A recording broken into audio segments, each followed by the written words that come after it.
Bill Gates வந்து ஒரு Y person, பால் Alan வந்து ஒரு ஹவ் பர்சன்.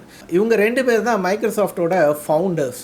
அதே போல் ஸ்டீவ் ஜாப்ஸ் வந்து ஒரு ஒய் பர்சன், அவருடைய ஃப்ரெண்டு வந்து ஸ்டீவ் வாசனிக் வந்து ஒரு ஹவ் பர்சன். இவங்க 2 பேரும் சேர்ந்து தான் ஆப்பிள்ங்கிற ஒரு பெரிய கம்பெனியை ஸ்டார்ட் பண்ணாங்க. அதே போல் வேர்ல்ட் டிஸ்னி அப்படிங்கிறவர் வந்து ஒய் பர்சன், அவருடைய அண்ணன் ராய் டிஸ்னி அப்படிங்கிறவர் வந்து ஹவ் பர்சன். இவங்க 2 பேரும் சேர்ந்து தான் டிஸ்னி வேர்ல்டு அப்படிங்கிற கம்பெனியை ஸ்டார்ட் பண்ணாங்க.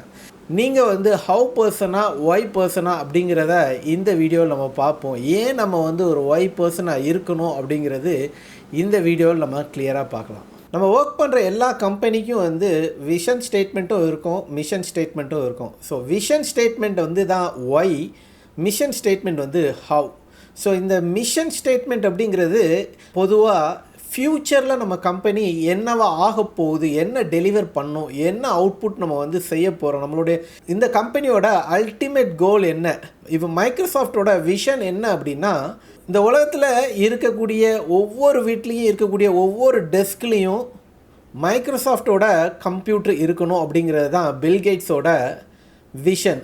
ஸோ அந்த விஷனை வந்து கிட்டத்தட்ட அச்சீவ் பண்ணிட்டாருன்னு சொல்லலாம். நம்ம ஒர்க் பண்ணக்கூடிய முக்கால்வாசி கம்ப்யூட்டர் வந்து மைக்ரோசாஃப்டோட ஓஎஸை யூஸ் பண்ணிட்டு தான் இருக்குது. இந்த மாதிரி ஒவ்வொரு கம்பெனிக்கும் ஒரு விஷன் ஸ்டேட்மெண்ட் இருக்கும், அதே போல் ஒரு மிஷன் ஸ்டேட்மெண்ட் இருக்கும். அந்த மிஷன் ஸ்டேட்மெண்ட் என்ன அப்படின்னா, அந்த விஷனை வந்து எப்படி நம்ம அச்சீவ் பண்ண போகிறோம் அப்படிங்கிறது தான் மிஷன். இந்த விஷன் ஸ்டேட்மெண்ட் அண்ட் மிஷன் ஸ்டேட்மெண்ட்டை வந்து நமக்கு நல்லா புரிகிற மாதிரி இருக்கணும் அப்படின்னா, ஒய்ங்கிறது வந்து விஷன், ஹவ்வுங்கிறது வந்து மிஷன். ஸோ நான் முதலே சொன்ன மாதிரி ஸ்டீவ் ஜாப்ஸ் வந்து ஒரு ஒய் பர்சன், அவர் வந்து ஒரு விஷனரி. என்ன நம்ம செய்ய போகிறோம், இந்த உலகத்துக்கு எந்த விதமாக நம்ம கான்ட்ரிபியூட் பண்ண போகிறோம் அப்படிங்கிறத அவர் தன்னுடைய லைஃப்பில் ஏர்லியராகவே டிஃபைன் பண்ணிட்டார். அந்த டிஃபைன் பண்ண அந்த விஷனை தான் ஹவுங்கிற பர்சன் யாரெல்லாம் இருக்காங்களோ அவங்கெல்லாம் அதை அச்சீவ் பண்ணுறதுக்கு ஒரு மிஷன் ஸ்டேட்மெண்ட்டை க்ரியேட் பண்ணாங்க. நம்மளில் பல பேர் எப்படிப்பட்டவங்களாக இருக்கோம் அப்படின்னா ஹவ் பர்சனாக தான் இருக்கும். ஏன்னா நம்ம ஏதாவது ஒரு சேலஞ்சஸையோ ஏதோ ஒரு ப்ராப்ளத்தையோ நம்ம ஃபேஸ் பண்ணும்போது தான் எப்படி இந்த சேலஞ்சை வந்து ஓவர் கம் பண்ணலாம் அப்படிங்கிறத நம்ம யோசிக்கிறோம்.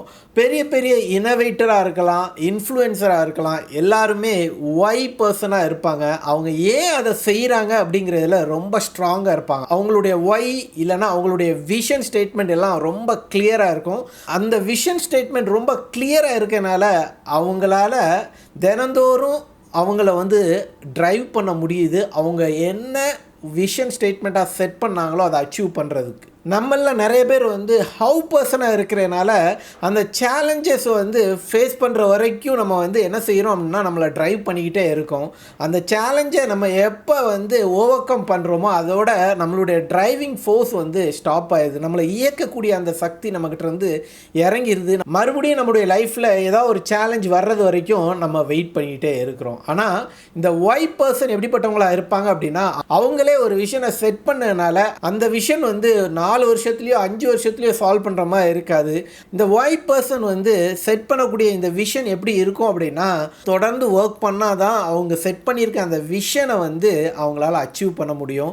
தினந்தோறும் அவங்கள ட்ரைவ் பண்ணுறது இந்த ஒய்யாக தான் இருக்கும், இந்த விஷனாக தான் இருக்கும். அதனால தான் அவங்களுடைய டிரைவிங் ஃபோர்ஸ் வந்து எந்த சேலஞ்சையும் ஃபேஸ் பண்ணும்போது இன்னும் அதிகமாக ஆகும், இன்னும் அவங்கள அதிகமாக இயக்கும், அவங்களுடைய விஷனை போய் அச்சீவ் பண்ணுறது வரைக்கும். நம்மள நிறைய பேர் நான் முதலே சொன்ன மாதிரி ஹவ் பர்சனாக இருக்கும்.